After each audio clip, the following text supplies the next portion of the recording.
Un autre pays raisonnable a maintenant interdit la burqa car ils comprennent que ce n'est pas une bonne chose pour la société. Mais plus encore, il y a un autre pays qui est clairement encore stupide et pense que c'est une chose à célébrer. Et je parle en ce moment du Nigeria car il s'agit de la première femme avocate nigériane du pays à le devenir tout en portant un niqab. Et voici les véritables images de la célébration. Je veux dire, si vous avez déjà vu quelque chose de moins festif, c'est bien une femme qui doit poser pour ces grandes célébrations complètement couvertes, au point que vous n'avez littéralement aucune idée de son apparence, à part ses lunettes et sa fausse perruque. J'ai jamais vu quelque chose d'aussi ridicule. Ce n'est pas un progrès pour les femmes. Comme le dit Bridget Gabriel, on célèbre cela comme la première avocate nigériane en niqab. Une femme très instruite a franchi un cap professionnel, mais doit se plier à une exigence effaçant son identité dans la salle d'audience et dans la vie publique. Elle ressent le besoin de se présenter encore derrière le niqab. L'éducation sans visibilité n'émancipe pas. C'est choquant de voir cela sur mon fil d'actualité. Je n'arrivais pas à croire que c'était réel, mais il semble que le Nigeria fasse de mauvais choix. Ce n'est pas notre sujet. Nous sommes ici pour parler du Portugal, parce que le Portugal a compris que cela n'a tout simplement rien à voir avec les droits des femmes. C'est peut-être pas la chose incroyable que les gens prétendent que c'est. Honnêtement, c'est un peu ridicule. Si vous voulez mon avis, bienvenue dans The Pushback. Nous abordons des sujets insensés. L'interdiction de la burqa suscite de nombreuses questions, mais voyons d'abord ce qu'a fait le Portugal. Le Parlement a adopté une loi importante en juillet 2026. Selon cette loi, le port de vêtements couvrant le visage, tels que la burqa ou le niqab, est désormais interdit dans les lieux publics. Se couvrir le visage dans les rues, les marchés, les parcs ou tout espace public ouvert est devenu illégal. En vertu de ce projet de loi, porter un niqab ou une burqa au Portugal peut entraîner une amende allant de 200 € à 4 000 €, environ 4 600 à 4 670 $. Forcer quelqu'un à porter un niqab ou une burqa peut entraîner jusqu'à 3 ans de prison. Cette loi a d'abord été approuvée en principe en octobre 2025. Le 9 juillet, la commission parlementaire a approuvé le texte, puis le Parlement l'a adopté lors du vote final le 17 juillet. Il attend la signature du président. N'est-ce pas? Ce type de décision n'a pas été pris uniquement par le Portugal. Environ 25 pays reconnaissent désormais que les burqas, surtout les niqabs couvrant tout le visage, posent problème. Maintenant, en plus des problèmes de sécurité que vous avez ici, vous connaissez probablement déjà les vidéos de personnes utilisant ces vêtements couvrants pour voler des choses. Regardez ça. Tout le monde, rentrez à l'intérieur. Oui, arrêtez-vous là. C'est juste là. Et sortez tout. Tout. J'adore cette vidéo, elle est complètement folle. Regardez ce qui se passe. D'accord, donc il y a 3 femmes. Très bien, les gars. Qui en premier? Qui on fait en premier? Qui on affronte en premier? Eh, par ici, par ici. Tu dois t'occuper de ça. D'accord, donc ce sont 3 femmes qui sont là avec leurs enfants en train de faire des courses. D'accord? Regardez ça, regardez ça. Regardez. Elles ont littéralement des robes conçues pour faciliter le vol. Je trouve que c'est vraiment l'une des vidéos les plus folles sur internet. Regardez ça. En me faisant face, elles sortent des articles. Désolé, reculez pour moi. Levez-vous, levez-vous, levez-vous. Je veux dire, elles portent des sacs lourds, comme de grosses bouteilles de shampoing et des sodas. C'est pas comme si elles avaient juste quelques articles légers, non. Je m'attends à voir des couches en sortir à tout moment. Non, enfin, au nom du ciel. Des boîtes de conserve, c'est fou, mais leurs jupes sont conçues pour qu'elles puissent faire ça. Et c'est pas seulement cette femme, il y en a 3 comme ça. Ce phénomène devient courant. Sur l'iconique, je pourrais en parler, elle a un paquet de shampoing. Tu vois ça? Tu réalises comme c'est lourd?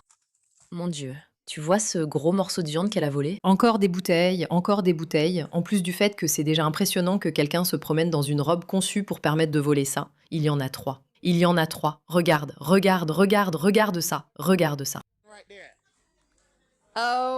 Mon Dieu. Ce qui me sidère, c'est la conception de cette robe. C'est un énorme flacon de Head and Shoulders. Énorme. Tu sais à quel point c'est lourd? Je veux dire, mon Dieu, il y a aussi un énorme bidon lessive.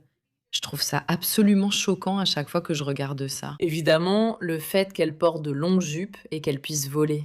Regarde ça. Ce n'est pas un argument suffisant pour interdire le niqab. Les gens réalisent qu'il y a 2 aspects. L'argument principal contre l'interdiction du niqab. Finissons la vidéo pour en discuter. Regarde, combien de Head and Shoulders et de shampoings. 3 femmes ici. Elles étaient vraiment habillées pour voler ces choses. Je trouve cela phénoménal. Certains arguments s'opposent à l'interdiction du niqab. Le premier est la critique fondée sur les droits humains. Et tu seras très surprise d'apprendre que cela a été écrit par Farial Fatima pour le site humanrightsresearch.org. D'accord. Elles expriment leur inquiétude que l'interdiction générale des vêtements couvrant le visage au Portugal puisse affecter de manière disproportionnée les femmes musulmanes et restreindre les droits à la liberté de religion, d'expression et d'autonomie personnelle. Nous invitons les autorités portugaises à garantir que les mesures de sécurité soient nécessaires, appropriées et respectent la Constitution et les engagements internationaux sur les droits humains. D'accord, en gros, leur principal argument est ma tenue, mon choix. Vous visez un groupe religieux spécifique. Les personnes religieuses devraient pouvoir pratiquer librement leur foi, car les libertés religieuses doivent être respectées. Cependant, il existe aussi des arguments opposés. Les gens devraient pouvoir s'habiller selon leur religion, sauf si cela pose problème. D'accord, mais quel problème cela pourrait-il y avoir? Premier problème, un visage totalement couvert rend l'identification impossible, ce qui est déjà un risque pour la sécurité. Cela facilite la commission de crimes et le fait d'agir sans qu'on puisse vous retrouver. Mais nous pourrons discuter plus tard s'il faut permettre le suivi des personnes. Mais si vous êtes totalement couvert, personne ne peut vous voir. Cela va aussi à l'encontre des valeurs de ces pays. Ils croient que les gens doivent avoir la liberté et la possibilité de se déplacer librement. Il y a quelque chose dans le fait de couvrir complètement le visage qui semble totalement inapproprié. Les aspects juridiques de cela sont compliqués. Mais quand on commence à réfléchir à cela en dehors des libertés religieuses, et plutôt en termes de attendez une seconde, c'est presque un uniforme pour les personnes qui essaient d'entrer et d'envahir. Les choses commencent à devenir un peu plus claires. Parce qu'une fois que vous comprenez que ce mouvement politique qui habille ces femmes ainsi, qui soumet ces femmes à ce genre de comportement, encore une fois, je crois que les femmes peuvent prendre leurs propres décisions et porter ce qu'elles veulent. Et si elles se sentent connectées à Dieu de cette façon, tant mieux pour elles.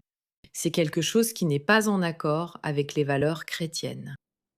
Je suis désolée, tu dois dire ça. Et quand des pays s'alignent sur certaines idéologies religieuses et qu'une autre entité arrive presque en uniforme pour déclarer qu'elle est contre ce en quoi vous croyez sur le plan religieux, c'est là que ça commence à devenir un problème. Parce qu'ils ont tendance à utiliser exactement ce que la plupart d'entre nous ressentent. Nous devrions avoir la liberté religieuse et les pays devraient laisser les gens agir comme ils veulent. C'est pourquoi, selon moi, ils ont transformé le mouvement politique en mouvement religieux.